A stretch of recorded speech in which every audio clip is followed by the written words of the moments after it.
اس میں انہوں نے اس بات کا اقرار کیا ہے کہ امام علی علیہ السلام اول خلیفہ ہے، یعنی زیدیہ کا یہ ماننا ہے کہ رسول اللہ کے بعد خلیفہ بلا فصل وہ علی بن ابی طالب ہے۔ ایک عام آدمی اس کو حکم ہے کہ وصیت کرو، 2 گواہ بناؤ، رسول اللہ نے اپنے وصال سے پہلے 1,24,000 صحابہ کرام کو گواہ بنایا علی کی ولایت کے اوپر۔ زیدی مسلک کیا ہے، زیدیہ کون ہیں، ان کے عقائد، تاریخ، ان کی عبادات کیا ہیں، انشاءاللہ عز و جل آج کی اس ویڈیو میں ہم امام زید بن علی بن الحسین کے حوالے سے گفتگو کریں گے کہ آپ کی زندگی کیا تھی، آپ نے کیا عقائد دنیا کو دیے، آپ کا دور کیا تھا، آپ نے کس طرح کی سیاسی زندگی گزاری، کیا انقلابی زندگی تھی آپ کی، روحانی شخصیت تھی یہ، اور ان کو حلیف القرآن کیوں کہا جاتا ہے، اور زیدیہ جو ہیں ان کے عقائد کیا ہیں۔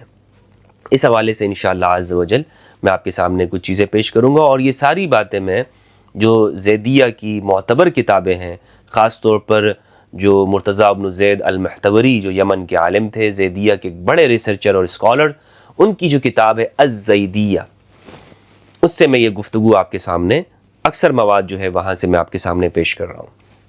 امام زید سیدنا امام زین العابدین علی بن الحسین بن علی بن ابی طالب علیہ السلام ان کے صاحبزادے ہیں، اور آپ کو معلوم ہوگا کہ جب زیدیہ کا لفظ ہمارے سامنے آتا ہے تو ہمارے پاکستان میں بھی زیدی حضرات موجود ہیں جو اثنا عشریوں میں بھی ہیں، لیکن زیدی ایک خاص مکتبہ فکر ہے۔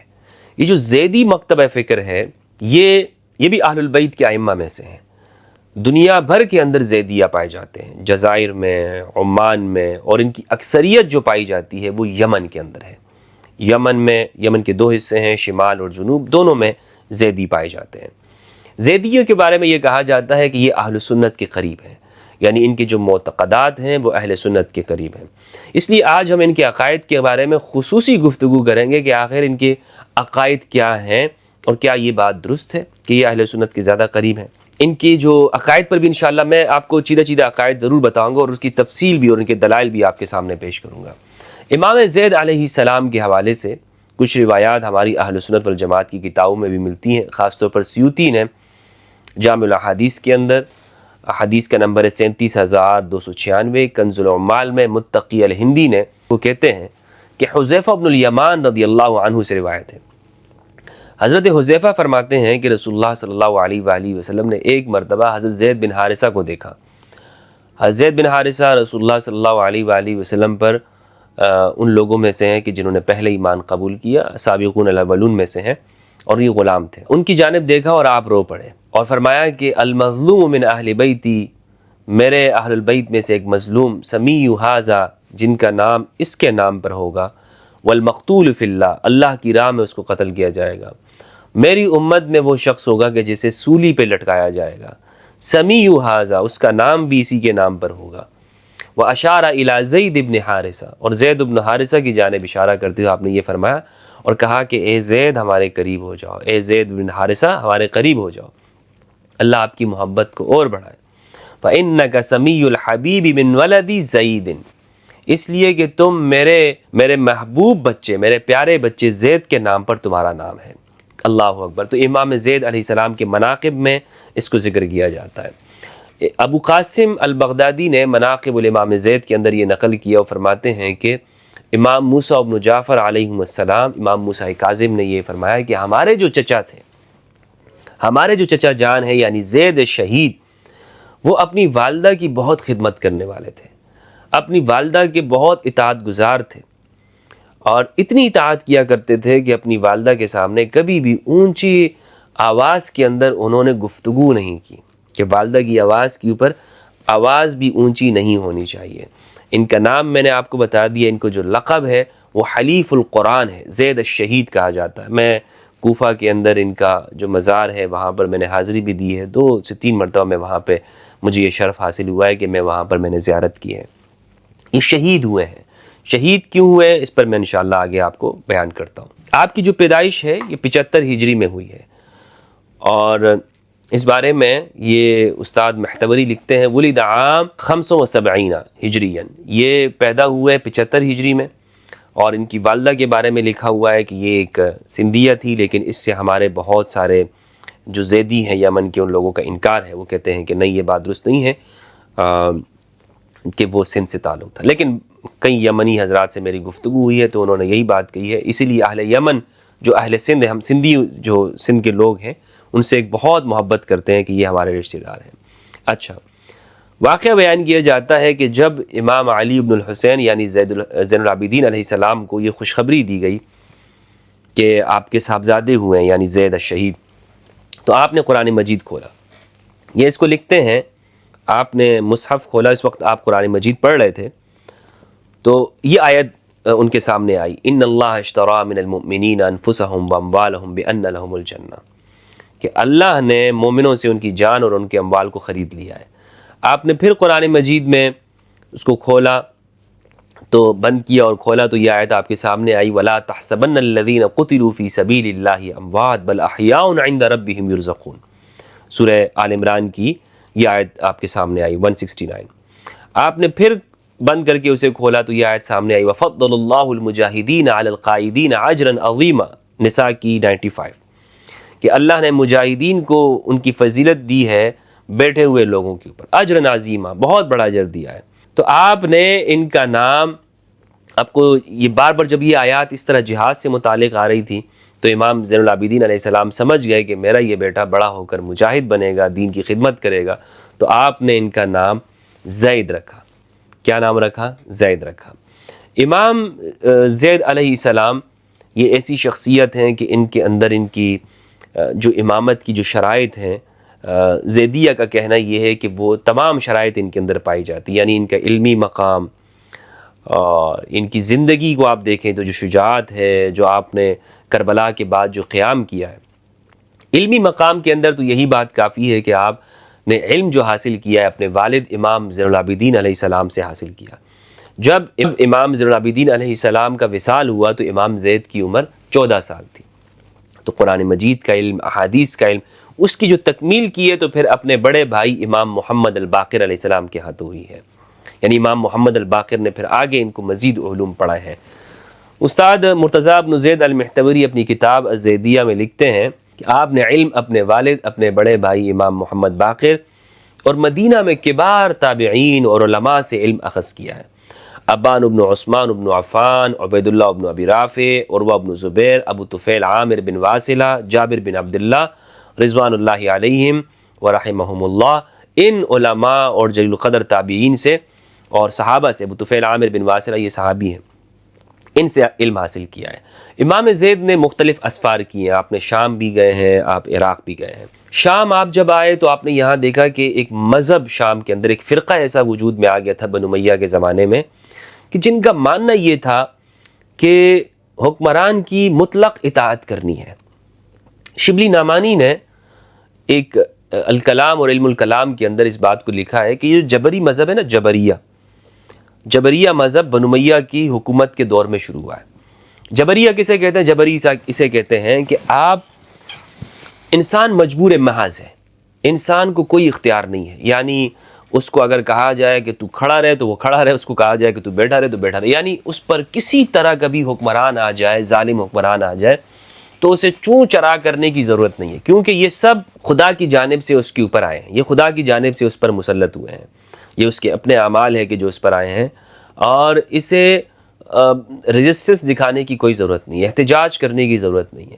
یہ جبری مذہب ہے کہ انسان مجبور ہے، انسان سے اگر کوئی گناہ بھی ہو جاتا ہے تو یہ انسان سے، تو اللہ نے انسان کے اوپر مجبور بنایا ہوا ہے، بھائی یہ قتل میں نے کیا، میں نے تھوڑی کیا، یہ تو بس میری تقدیر میں لکھا ہوا تھا، ہو گیا میرے سے، تو یہ جبری مذہب ہے۔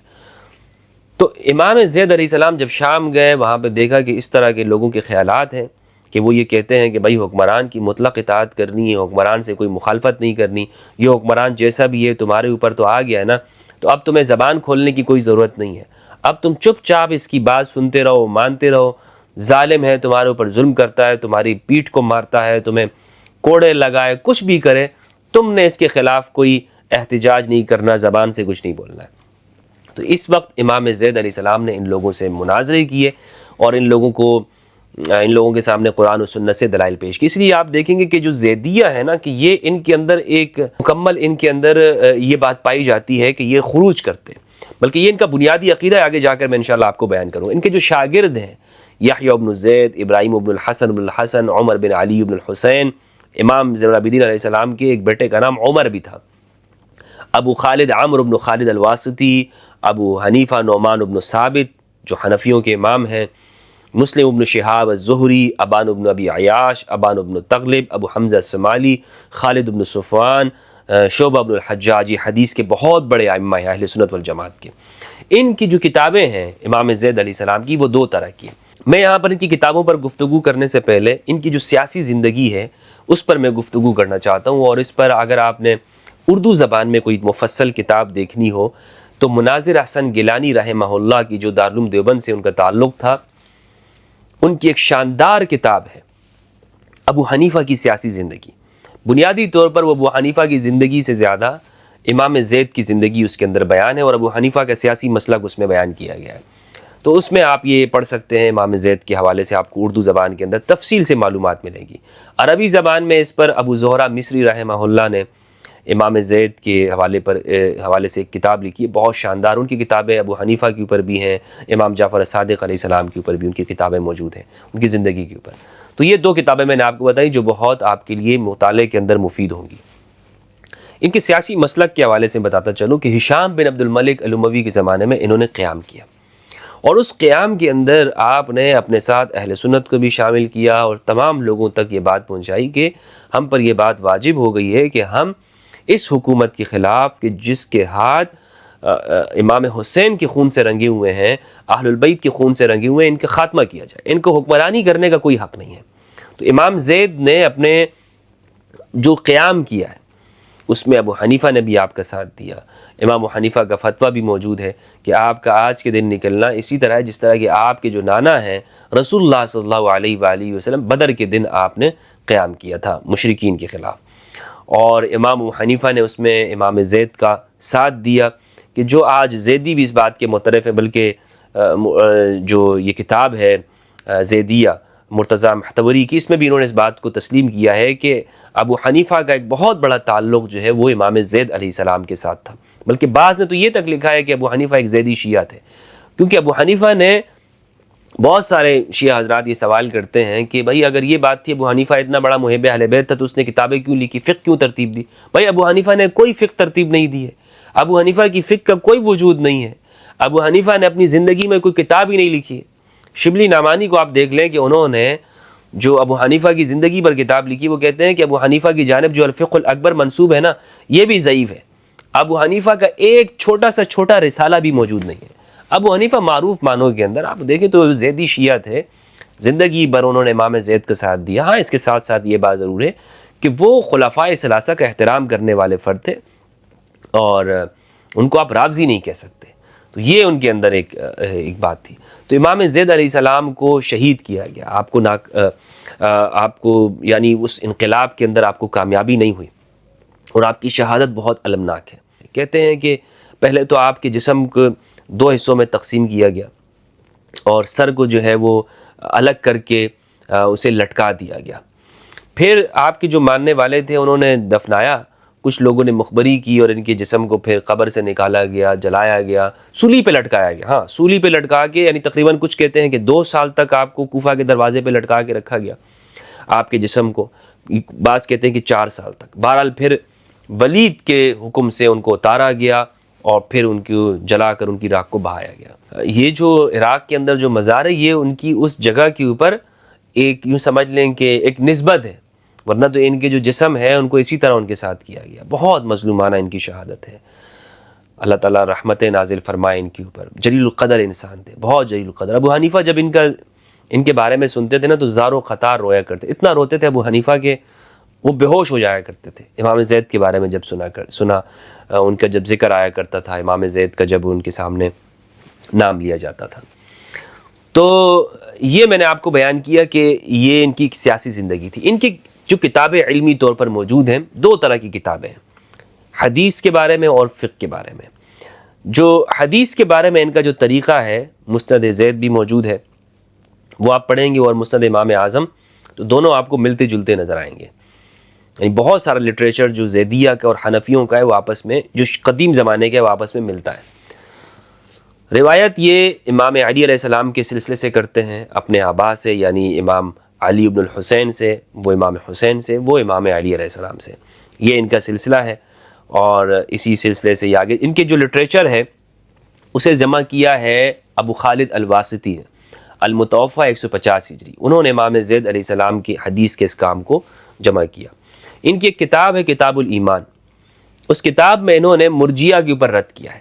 مرجیہ کیا ہے؟ مرجیہ ایک فرقہ ہے، ایک گروہ ہے، وہ یہ کہتا ہے کہ جب آپ نے کلمہ پڑھ لیا تو اس کے بعد آپ کچھ بھی کرتے رہے آپ کو کوئی نقصان نہیں ہوگا، یعنی کوئی عذاب نہیں ہوگا، بس آپ نے کلمہ پڑھ لیا اب آپ ٹھیک ہے۔ تو انہوں نے کتاب لکھی اور اس کتاب کے اندر جو کتاب الایمان ہے اس میں رد کیا، اس میں دلیل یہ دی، ایک دلیل آپ کے سامنے پیش کرتا ہوں۔ یہ کہتے ہیں امام زید علیہ السلام نے، بڑی بہترین دلیل ہے، فرماتے ہیں ان الابرار لفی نعیم و ان الفجار لفی جحیم، سورۃ الانفطار کی آیت نمبر 14، کہ ابرار جو نیکوکار ہیں وہ جنت میں ہوں گے، آسائش میں ہوں گے، جو گنہگار ہیں وہ جہنم میں ہوں گے۔ تو قرآن نے جب کہہ دیا کہ نیکوکار ادھر ہیں اور گنہگار ادھر ہیں، قرآن نے جب تقسیم کر دی، تو اب یہ مرجیہ کا یہ کہنا نہیں بھائی کلمہ پڑھ لیا ہے تو اب تو بس ہمیں تو کوئی نقصان ہی نہیں ہوگا، تو یہ مرجیہ والا عقیدہ ہے۔ ایک کتاب ہے ان کی، اس کتاب کا نام ہے تثبیت الامامہ، اس میں انہوں نے اس بات کا اقرار کیا ہے کہ امام علی علیہ السلام اول خلیفہ ہے، یعنی زیدیہ کا یہ ماننا ہے کہ رسول اللہ کے بعد خلیفہ بلا فصل وہ علی بن ابی طالب ہے۔ بعض حضرات اس کو الگ طرح پیش کرتے ہیں، بعض حضرات کہتے ہیں کہ نہیں وہ ان کا یہ ماننا نہیں، حالانکہ یہ بات درست نہیں ہے۔ زیدیہ بھی خلیفہ بلا فصل کے قائل ہیں، خلافت بلا فصل کے، یعنی جتنے بھی اہل البیت ہیں، زیدیہ، اسماعیلیہ، جو نظریات ہیں شیعہ کے اندر جماعتیں ہیں، اثنا عشریہ، یہی مانتے ہیں کہ امام علی علیہ السلام وہ رسول اللہ کے بعد بلا فصل امام ہے، اس میں کوئی اختلاف ہی نہیں ہے شیعوں کے اندر، شیعوں کے جتنے بھی فرقے ہیں، تمام فرقوں کے اندر یہ اتفاقی مسئلہ ہے۔ کتاب اور انہوں نے لکھی ہے، وہ ہے تثبیت الوصیہ۔ تثبیت الوصیہ، اس میں امام علی علیہ السلام کے وصی ہونے کے اوپر دلائل پیش کیے ہیں کہ امام علی علیہ السلام وصی ہیں، اور جو دلیل انہوں نے دی ہے وہ دلیل میں آپ کے سامنے پیش کرنا چاہتا ہوں قرآن مجید سے، اسی لیے تو حلیف القرآن ہے۔ کیا دلیل عمدہ انہوں نے دلیل بیان کی، فرماتے ہیں سورہ مائدہ قرآن مجید کا سورہ نمبر 5، یا ایھا الذین آمنوا شہادۃ بینکم اذا حضر احدکم الموت حین الوصیہ اثنان ذوا عدل منکم او آخران من غیرکم۔ ترجمہ میں آپ کے سامنے پیش کرتا ہوں، اے لوگوں جو ایمان لائے ہو، جب تم میں سے کسی کی موت کا وقت قریب آ جائے اور وہ وصیت کر رہا ہو تو اس کے لیے شہادت کا نصاب یہ ہے، یعنی گواہ بنائے کہ تمہاری جماعت میں سے 2 صاحب عدل آدمی گواہ بنائے جائے۔ شہادت یہاں پہ آپ کو گواہ بنانے ہیں، اس سے یعنی قرآن مجید، اب دیکھیں قرآن مجید اہمیت بیان کر رہا ہے وصیت کی، 2 گواہ بناؤ موت کے وقت میں، گواہی آپ نے بنانی ہے۔ یا اگر تم سفر کی حالت میں ہو، یہ تو اس وقت ہے کہ جب آپ کو 2 گواہ مسلمان مل جائیں، آپ اپنے علاقے کے اندر موجود ہیں، لیکن اگر آپ سفر میں ہیں اور وہاں ایسے علاقے میں ہیں کہ جہاں مسلمان نہیں ہیں آپ کی موت کے وقت میں، تو قرآن کیا کہتا ہے، اگر تم سفر کی حالت میں ہو اور وہاں موت کی مصیبت آ جائے تو غیر مسلموں ہی میں سے 2 گواہ لے لیے جائے، 2 غیر مسلم بنا لو، یا تو یہ ہے کہ اپنے خاندان میں سے 2 بندے گواہ بنا لو، یا یہ ہے کہ اوروں میں سے تمہارے اپنے خاندان کی نہ ہو، یا یوں بھی ترجمہ کر سکتے ہیں کہ غیر مسلموں میں سے۔ مولانا مودودی نے یہ ترجمہ کیا ہے ان کا، اس آیت کا، غیر مسلموں ہی میں سے 2 گواہ لے لیے جائے، پھر اگر کوئی شک پڑ جائے تو نماز کے بعد دونوں گواہوں کو مسجد میں روک لیا جائے اور وہ خدا کی قسم کھا کر کہیں کہ ہم کسی ذاتی فائدے کے عوض شہادت بیچنے والے نہیں ہیں، یعنی وہ گواہ بھی ایسے ہوں کہ وہ کہیں کہ بھائی ہم اپنی گواہی میں خیانت نہیں کریں گے، ہم جو بات ہم نے دیکھی ہم اسی طرح بیان کریں گے، اور خواہ کوئی ہمارا رشتہ دار ہی کیوں نہ ہو ہم اس کی رعایت کرنے والے نہیں، اور نہ خدا واسطے کی گواہی کو ہم چھپانے والے، اگر ہم نے ایسا کیا تو گناہ گاروں میں شمار ہوں گے، یعنی گواہی کو چھپانا جائز نہیں ہے۔ تو امام زید علیہ السلام اس آیت سے استدلال کیا کرتے ہیں کہ وصیت کرنا یہ ضروری ہے کہ آپ نے اپنے بارے میں وصیت کرنا ہے۔ تو اب رسول اللہ صلی اللہ علیہ وآلہ وسلم اس دنیا سے جا رہے ہیں اور آپ نے کوئی وصیت ہی نہیں کی، یہ کیسے ہو سکتا ہے کہ وہ رسول کہ جو دنیا کو یہ بتا رہے ہوں کہ تم نے وصیت کرنی ہے، وصیت، اور وصیت کی اتنی اہمیت کہ آپ اگر اپنے علاقے میں 2 گواہ بنا لو، مسلمان بنا لو، اگر اپنے علاقے میں نہیں ہو اور تمہیں مسلمان نہیں ملے تو غیر مسلمانوں کو ہی گواہ بنا لو، وصیت کرو، لیکن وصیت ضرور کرو، اور پھر گواہوں کو بھی بتایا کہ جھوٹ مت بولنا۔ تو غدیر خم میں رسول اللہ نے 1,24,000 صحابہ کو، یا 15,000 کے دو، 20,000 کے دو، صحابہ کرام کو، انصار اور مہاجرین صحابہ کرام رضوان اللہ علیہم کو گواہ نہیں بنایا؟ ایک عام آدمی اس کو حکم ہے کہ وصیت کرو، 2 گواہ بناؤ، رسول اللہ نے اپنے وصال سے پہلے 1,24,000 صحابہ کرام کو گواہ بنایا علی کی ولایت کے اوپر، علی کی وصیت کی۔ تو یہ ہے امام زید علیہ السلام نے کیا استدلال کیا ہے، واللہ اسی لیے تو حلیف القرآن ہے، قرآن کے ساتھ ہے امام زید علیہ السلام۔ اسی طرح البقرہ کی آیت نمبر 133 سے استدلال کیا، ام کنتم شہداء اذ حضر یعقوب الموت، کیا تم موجود تھے؟ پھر کیا تم اس وقت موجود تھے جب یعقوب اس دنیا سے رخصت ہو رہے تھے؟ اذ قال لبنیہ ما تعبدون من بعدی، جب انہوں نے اپنے بچوں سے کہا میرے بعد تم کس کی پیروی کرو؟ سب نے جواب دیا ہم اسی ایک خدا کی بندگی کریں گے جسے آپ نے اور آپ کے بزرگوں ابراہیم، اسماعیل اور اسحاق نے خدا مانا، اور ہم اسی کے مسلم ہیں، ہم انہی کے مسلم ہیں۔ اسی طرح انہوں نے کتاب لکھی ہے الجواب علی المجبرہ، اسی طرح کتاب ان کی الصفوہ ہے، اسی طرح ان کی ایک کتاب ہے کتاب مدح القلۃ و ذم الکثرہ، یعنی کم گروہوں کی، کم لوگوں کی تعریف اور زیادہ لوگوں کی، اکثریت کی مذمت کرنا۔ شام کے اندر ایک گروہ ایسا پایا جاتا تھا اس زمانے کے اندر کہ جنہوں نے یہ عقیدہ بنا لیا تھا کہ جو زیادہ ہوگا نا وہ ناجی فرقہ ہوگا۔ ہاں جناب ہم دنیا میں زیادہ ہیں، ہماری تعداد زیادہ ہے، دیکھو دیکھو دیکھو سواد اعظم، ہم ماشاءاللہ ہمارے سروں کو گن لو، ہمارے جنازوں کو گن لو، ہم دنیا میں سب سے زیادہ ہیں۔ یہ پیش کیا جاتا ہے، اور یہ پہلے زمانے میں بھی یہ تھا، اور کہا جاتا تھا کہ جو باطل پرست لوگ ہیں نا وہ تھوڑے ہوں گے، وہ تھوڑے لوگ ہیں۔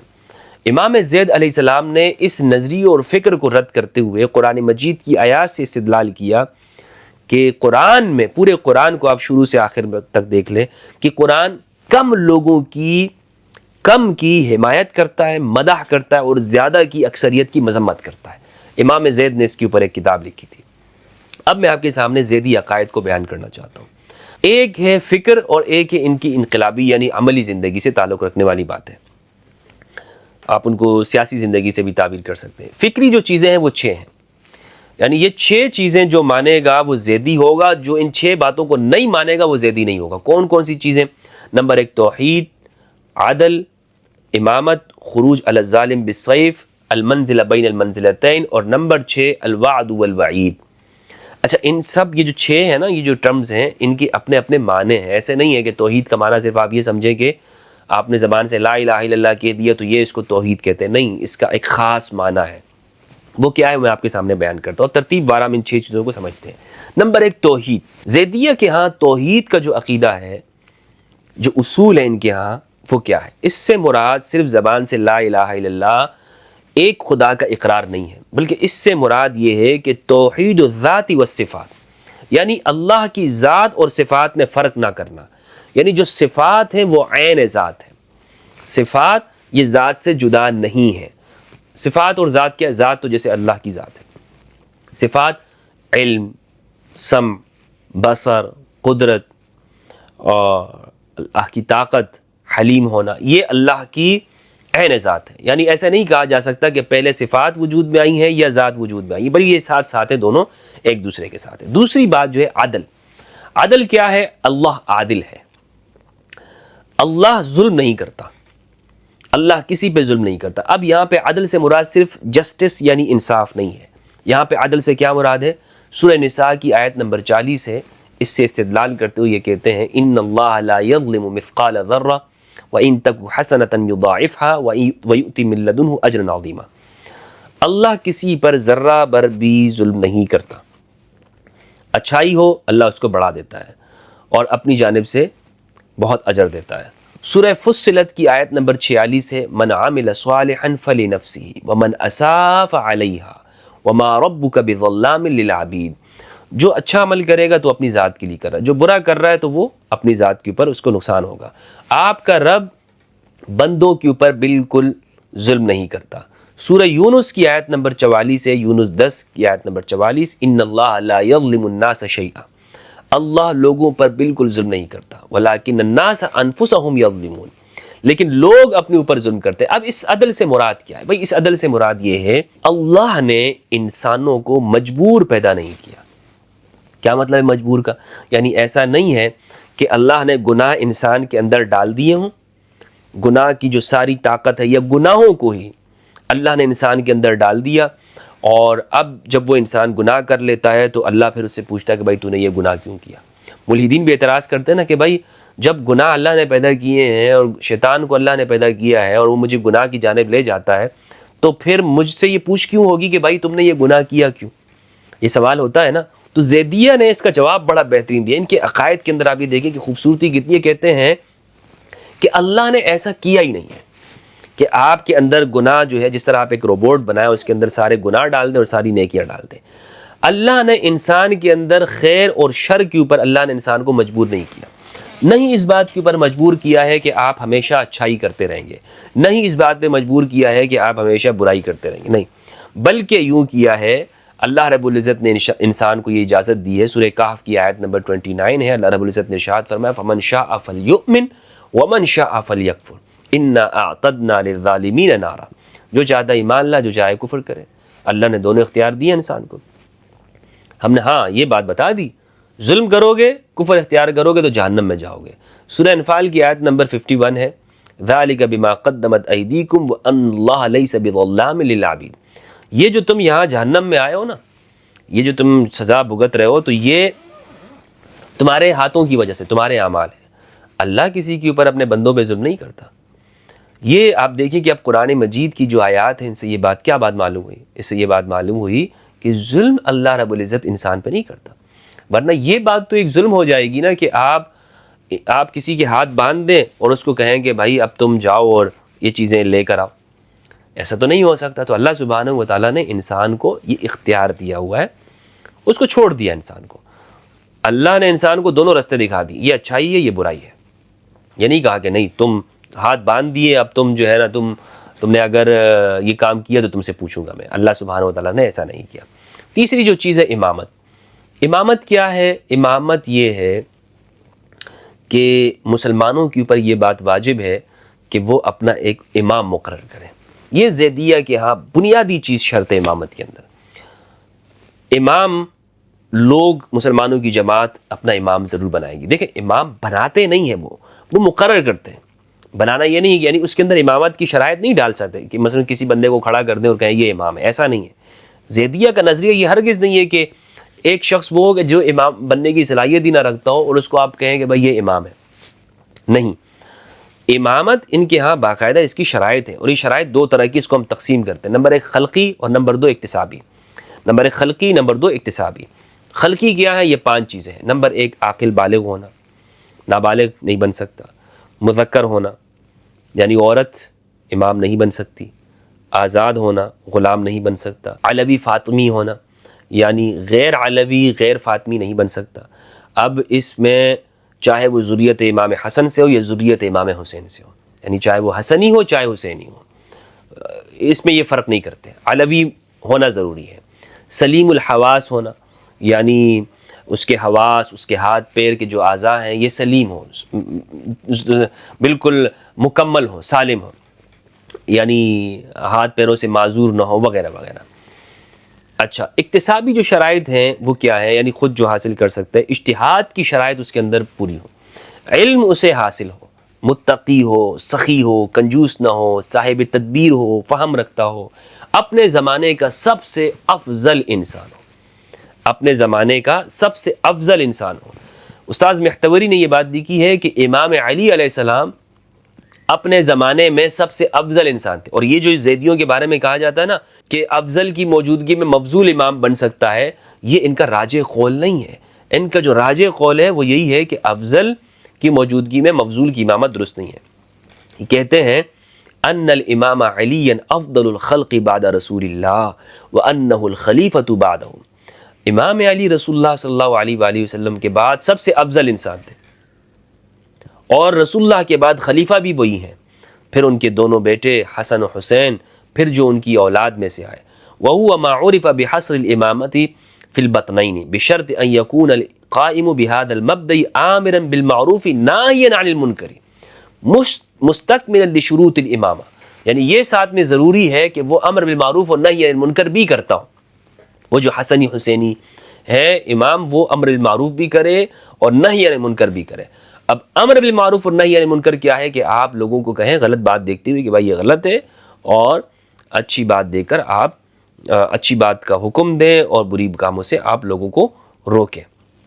اور یہ بھی ہے کہ پھر اہل الحل والعقد پھر ان کی بیعت بھی کریں، کہ جس بات کی طرف یہ بلا رہے ہیں یہ امام، لوگ ان کی پھر بیعت بھی کرتے ہوں۔ صفحہ نمبر 40 پر استاذ مہتوی نے بہت عظیم جملے لکھے ہیں، میں چاہتا ہوں کہ یہ جملے آپ کے ساتھ شیئر کروں۔ کہتے ہیں کہ یہ جو تشیع ہے نا، تشیع یہی بات ہے کہ آپ اہل البیت علیہ السلام کی جو محبت ہے وہ آپ کے دلوں میں ہو، اور قرآن مجید کی جو سورہ شورى کی آیت نمبر 23 ہے یہ آپ کے سامنے ہو۔ قُلْ لَا أَسْأَلُكُمْ عَلَيْهِ أَجْرًا إِلَّا الْمَوَدَّةَ فِي الْقُرْبَى، قرآن مجید کی یہ آیت آپ کے سامنے ہونی چاہیے۔ کہتے ہیں کہ یہی وہ چیز ہے کہ جب اہل البیت سے آپ محبت رکھیں گے تو لوگ آپ کے اوپر بنو امیہ اور بنو عباس کے زمانے میں جو کچھ ہمارے ساتھ ہوتا رہا ہے اہل البیت کے ماننے والوں کے ساتھ، اس کا تسلسل یہی رہا ہے کہ آج بھی لوگ پھر آپ کے اوپر تنقید کریں گے اور کہیں گے کہ آپ شیعہ ہیں۔ لیکن آپ کو پھر اس سے ڈرنا نہیں چاہیے، آپ پھر کہیں کہ بھائی میں شیعہ ہوں، اگر آپ قرآن مجید کی اس آیت پر عمل کریں گے۔ لیکن یہ کہتے ہیں کہ اس کا مطلب ہرگز یہ نہیں ہے شیعت کا مطلب کہ آپ امہات المومنین اور صحابہ جو کبار صحابہ ہیں ان پر سب و شتم شروع کریں۔ یہ ہرگز اہل البیت علیہ السلام کی محبت کا جو مقتضا ہے وہ یہ نہیں ہے۔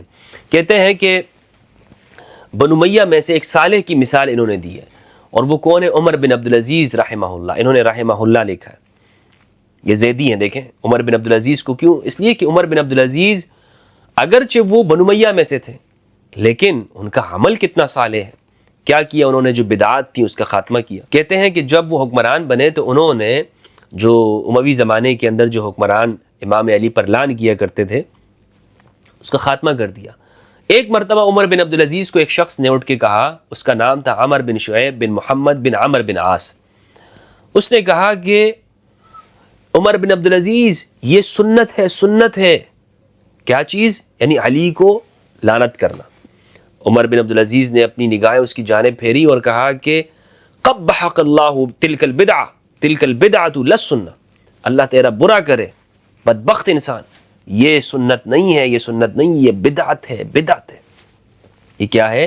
بدعت ہے۔ چوتھا جو ان کا نظریہ ہے وہ ہے الخروج علی الظالم بالسیف، یعنی تلوار کے ذریعے ظالم کے خلاف خروج کرنا، امر بالمعروف کرنا، نہی عن المنکر کرنا۔ یہ زیدیہ کے ہاں ایک بنیادی نظریہ ہے، لیکن اس کی بھی شرائط ہیں، ایسا نہیں ہے کہ کوئی بھی شخص اٹھ کے یہ کام کرے، یہ امام کے لیے ہے۔ آل عمران کی آیت نمبر 104 ہے، اللہ رب العزت نے ارشاد فرمایا وَلْتَكُمْ مِنْكُمْ أُمَّةٌ يَدْعُونَ إِلَى الْخَيْرِ وَيَأْمُرُونَ بِالْمَعْرُوفِ وَيَنْهَوْنَ عَنِ الْمُنْكَرِ وَأُولَئِكَ هُمُ الْمُفْلِحُونَ۔ فرمایا کہ چاہیے کہ ہو تم میں سے ایک ایسی جماعت کہ جو خیر کی جانب بلانے والی ہو، امر بالمعروف کرتی ہو، نہی عن المنکر کرتی ہو، اچھائی کو سپورٹ کرے اور برائی کی مذمت کرے، ایسی جماعت تم میں ہونی چاہیے۔ تو یہ کہتے ہیں کہ یہ جماعت ہر دور میں، ہر سوسائٹی میں ہونی چاہیے، یہ ہمارا بنیادی نظریہ ہے۔ پانچواں جو نظریہ ہے ان کا المنزلہ بین المنزلتین۔ اب یہ کیا چیز ہے بھئی؟ منزلہ بین المنزلتین یہ ہے، اس کو آپ آسانی سے سمجھیں۔ ایک شخص نے کلمہ پڑھ لیا، مومن ہو گیا۔ اب اگر اس شخص نے گناہ کبیرہ کر لیا یا صغائر کے اوپر، چھوٹے گناہوں کے اوپر اصرار کرتا ہو، تو ایسے شخص کو زیدیہ کہتے ہیں کہ آپ کافر نہیں کہہ سکتے۔ آپ کیا نہیں کہہ سکتے؟ کافر نہیں کہہ سکتے۔ لیکن یہ شخص، اس کو کافر آپ اس لیے نہیں کہیں گے کہ یہ شخص، اس کے بچے اس کے وارث ہوں گے، خود یہ بھی اگر ان کے والد کا انتقال ہو جائے اوپر کے تو یہ اپنے دادا وغیرہ سے یہ وارث ہوگا، یہ شخص اس کی پراپرٹی اس کو ملے گی اور اس سے بھی آگے وراثت جائے گی، اور اس کو مسلمانوں کے مقبرے میں دفن کیا جائے گا اس شخص کو۔ لیکن یہ شخص مومن نہیں ہے۔ یہ شخص کیا ہے؟ مومن آپ اس کو نہیں کہہ سکتے، کیونکہ لأن المؤمن له حق المودة والمناصرة۔ مومن جو ہے وہ ان کو ایک دوسرے کے ساتھ حق مودت حاصل ہوتی ہے، یعنی اگر ایک مومن پر مصیبت ہو تو دوسرا مومن اس کی مدد کے لیے آتا ہے، جس طرح کہ رسول اللہ نے مواخات قائم کی تھی مدینہ کے اندر تاکہ یہ ایک جان ہو۔ لیکن اس شخص کو آپ نہ کافر کہیں گے نہ مومن کہیں گے، یہ درمیان میں ہے۔ کون سا شخص؟ مثال کے طور پر ایک شخص ہے کہ جس نے جان بوجھ کر قتل کر دیا، الیاذ باللہ، استغفر اللہ العظیم۔ کسی انسان کی جان لے لی. اب یہ آدمی زیدیہ کہتے ہیں بندہ کافر نہیں ہے، لیکن یہ بندہ مومن بھی نہیں ہے، یہ درمیان میں ہے. یہ ایک انہوں نے کفر اور ایمان کے درمیان میں ایک منزلہ، ایک اور سٹیج انہوں نے قائم کر دیا، سٹاپ قائم کر دیا. خوارج اس کے برعکس ہیں. خوارج کیا کہتے ہیں؟ خوارج کہتے ہیں یہ بندہ جو آدمی گناہ کبیرہ کرتا ہے وہ اسلام سے نکل جاتا ہے، وہ کافر ہو جاتا ہے. اس پہ پھر کفار والے احکام وہ لگاتے ہیں. مثلا کسی نے اگر شراب پی لی، غلط حرکت کر لی، جھوٹ بول دیا، گناہ کبیرہ میں سے کوئی گناہ کر دیا، تو خوارج یہ کہتے ہیں کہ بندہ کافر ہو جاتا ہے. تو یہ فرق ہے، اس کو سمجھ لیجئے. اگلا ہے یعنی چھٹا الوعد والوعید.